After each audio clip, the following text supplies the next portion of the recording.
ក្នុងវីដេអូមួយនេះខ្ញុំចង់បង្ហាញអំពីរបៀបដំឡើងកម្មវិធី Market 15 ចុច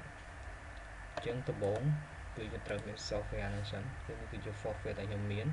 គឺ Market 15យើងខុសទៅវាមកវាមាន file ពីរនៅក្នុងនេះវាមាន file setup ហើយនិងមាន file msxml អញ្ចឹងមុនដំបូងដើម្បីដំឡើងកម្មវិធី Market 2015 បានគឺដំបូងលោកអ្នកគឺត្រូវតែ install msxml សិនដើម្បីឲ្យវាដំណើរការនៅក្នុងម៉ាស៊ីនហើយទៅដំណើរការទៅធ្វើការដំឡើងកម្មវិធីនឹងលើ computer របស់យើងហើយវាប្រហែលជាមួយនឹងកម្មវិធីដែលខ្ញុំបានធ្វើវីដេអូបង្រៀនពីមេរៀនមុនទាក់ទងជាមួយនឹងការដំឡើងកម្មវិធី PTC Market Prime 3នេះគ្នាជាងដំបូងកន្លែងយើងត្រូវ install កម្មវិធីនឹងមុន double click ទៅលើ file ហ្នឹងចុច button next កន្លែងនេះទាក់ទងជាមួយនឹង license របស់យើង Microsoft Software License Term Software XML យើងចុច button accept មកបន្តមកទៀត click លើ button next កន្លែងនេះយើងដាក់ឲ្យបានដែរ home ឲ្យបានអីបានដែរ click next ទៅមកបន្តមកដល់នេះគេពាក្យថា install យើងចង់ customize បានយើង install បានទៅហើយ click តែពី install ទៅកន្លែងនេះវាសេយមកយើងពាក្យ yes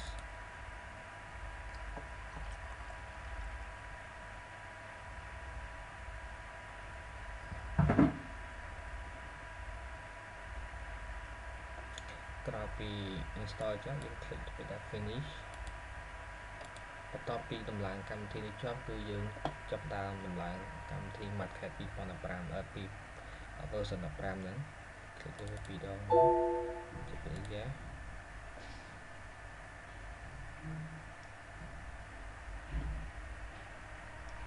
យើងទៅចុច next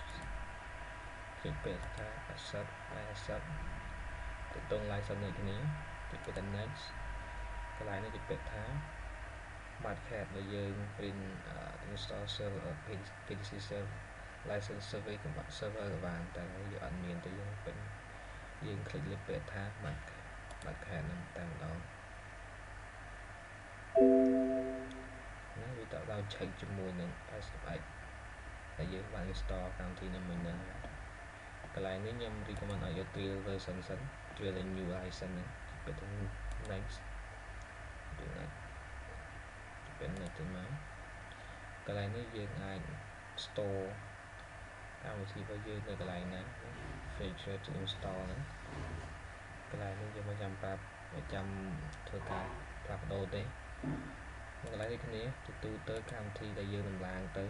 គឺវានៅឈរទៅលើ drive C program ហ្នឹងបើសិនបើ software យើងជា64 bit វាឈរនៅ64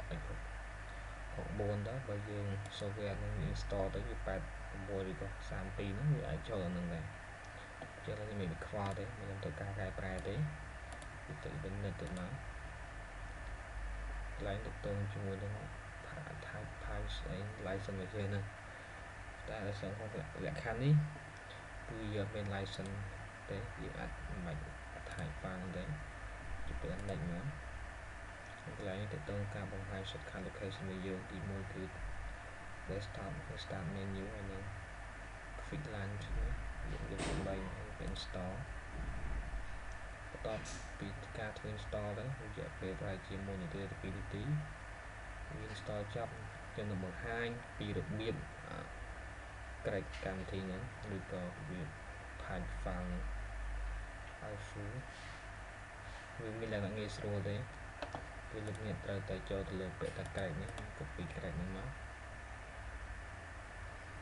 copy វា close បិទកម្មវិធីហ្នឹងហើយតើបងយក pass ទៅលើ desktop របស់យើង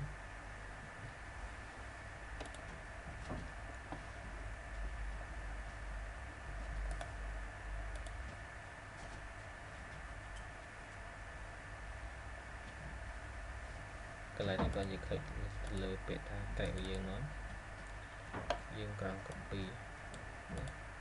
យើង copy user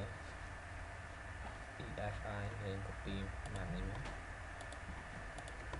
copy file ពីហ្នឹងនេះក្រៅតែខ្ញុំ zip ពីទុក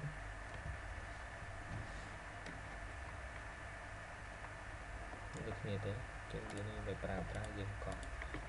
copy file ទាំងពីរហ្នឹងមកស្តាមទៅ copy ដល់ file ហ្នឹងដែរនៅពេលដែលធ្វើការ install ចុះយើងគ្រាន់ copy ទៅលើ location របស់ PTC setup របស់ Matcat 15ហ្នឹងទៅវានឹងបាន full version ណាតែលោកអ្នកត្រូវរងចាំប្រហែលជា1នាទីទៀតដើម្បីធ្វើការបញ្ចប់ដំណើរកម្មវិធី Matcat 15ហ្នឹង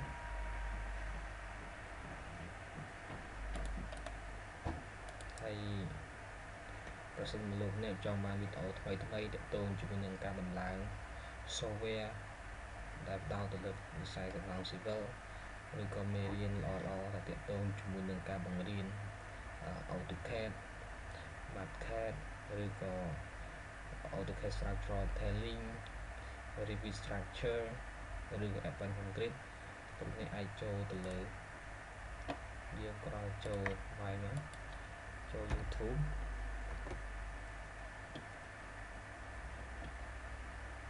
យើងហើយយើងក្រោយវាយចូល YouTube មក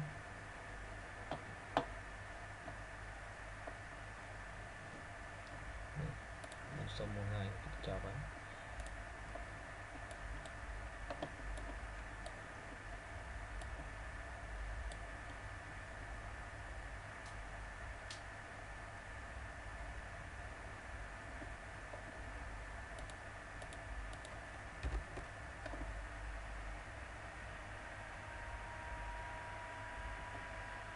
កន្លែងនេះយើងនេះដើម្បីចូលយើងវាយទៅថា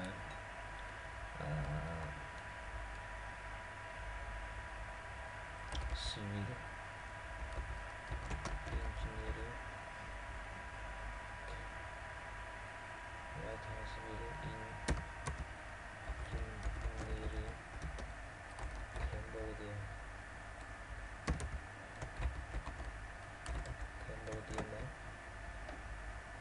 វានឹងបង្ហាញ profile របស់ខ្ញុំយើងចូលលើពាក្យថា civil engineering នេះទៅលោកអ្នកនឹងបានវីដេអូទាក់ទងជាមួយនឹងការវីដេអូបង្រៀនទាំងអស់ហ្នឹងចឹងយើងអាចបន្តមេរៀនទៀតកន្លែងនេះយើងគិតទៅពេលទៅបាត់ cancel វាចោលទៅជាពាក្យ yes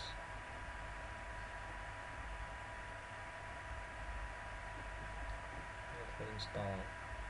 ឬក៏ Matcat configuration របស់យើងនេះ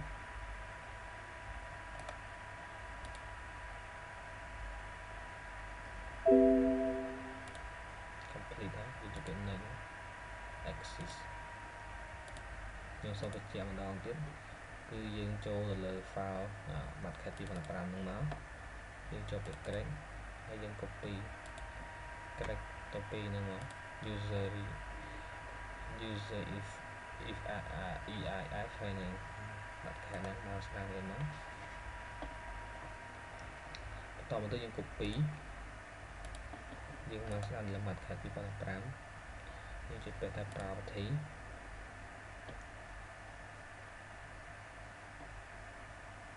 ពាក្យថា open file location របស់យើងមកស្ដាប់ពាក្យថា pass ពាក្យថា replace the file in the destination របស់យើងclick ទៅលើពាក្យថា do this for all current item continue បិទ file ចោលទៅអូខេតើយើងបើកកម្មវិធីហ្នឹងហើយសូមបញ្ជាក់ថាយើងមិនគួរបើកកម្មវិធីហ្នឹងមុននឹងពេលយើង crack file AutoCAD សំទោស file Matcat ហ្នឹងទេយើងគួរតែ crack ឬក៏ copy file artifact ហ្នឹងទៅដាក់ក្នុង location របស់វាហើយចាំធ្វើការបើកកម្មវិធីហ្នឹង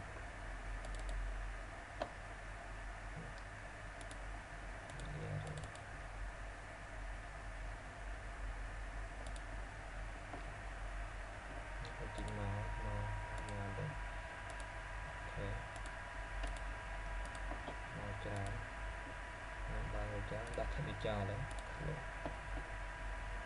ចោលអស់នេះ